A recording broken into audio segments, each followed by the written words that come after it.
भदंत विशुद्धानंद बोधी महास्तवीर औरंगाबादला माझं प्रमुख सेंटर आहे, बुद्धगयला आहे आणि हिरानंदानी गार्डन पवई या ठिकाणी आहे। संपूर्ण महाराष्ट्रभर धम्मप्रचार करत राहतो।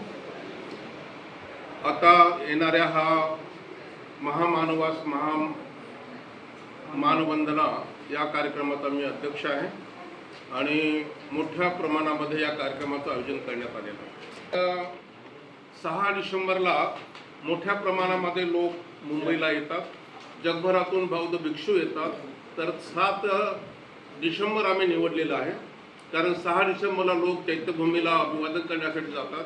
म्हणून 7 डिसेंबरला बाबासाहेबांना महान वंदना देण्यासाठी 7 डिसेंबर पवई येथील जयभीम नगर बुद्ध विहारामध्ये या कार्यक्रमाचं आयोजन केलेलं आहे। दिवसभर हा कार्यक्रम चालत राहणार आहे। ज्याप्रमाणे आपण म्हणाल, तरच्या चैत्यभूमीवर आमचा संपूर्ण भिक्खू संघ 6 डिसेंबरला खास मानवंदना देण्यासाठी भिक्खू संघाच्या वतीनं कार्यक्रम आयोजित केला जातो। संपूर्ण भिक्खू संघ एकत्र येतात, तिथं भिक्खू संघाला भोजनदान दिले जाते। मुंबई प्रदेशचे अध्यक्ष आमच्या बाजूलाच आहेत आणि ते सर्व त्यांचं मॅनेजमेंट करतात। महानगरपालिका सुद्धा त्यामध्ये मोठं सहकार्य आहे आणि मोठ्या प्रमाणामध्ये कार्यकर्त्या लोकांचं योगदान आहे। ज्याप्रमाणे आपण 6 तारखेला महापरिनिर्वाण दिनाच्या निमित्ताने लाखोच्या संख्येने त्या ठिकाणी भीम अनुयायी येत असतात।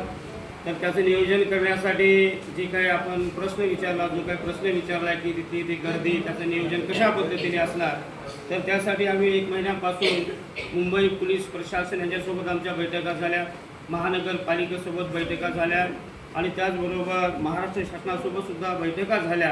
ते नियोजन प्रशासनाचं आहे, त्यांनी त्यांची योग्य ती काळजी घेतलेली आहे। 7 तारखेला जो प्रोग्राम आहे, लोकांना कशा प्रकारे आवाहन करणार तिथे येण्यासाठी? ॲक्च्युली हा कार्यक्रम जे काही महामानवास मानवंदना हा जो काही पवईमध्ये हिरानंदानी गार्डन या ठिकाणी हा कार्यक्रम होणार आहे, याची प्रसिद्धी पत्रकाच्या माध्यमातून, सोशल मीडियाच्या माध्यमातून जनमानसामध्ये याचा प्रचार झालेला आहे आणि त्यामुळे गेल्या 25 वर्षापासून हा कार्यक्रम चालत असल्यामुळे ह्या कार्यक्रमाची जाणीव सर्वांना आहे आणि 25 वर्षापासून एकच तारीख असल्यामुळे 7 डिसेंबर 7 डिसेंबर 7 डिसेंबर या 7 डिसेंबर ही तारीख कधीच चेंज होत नाही।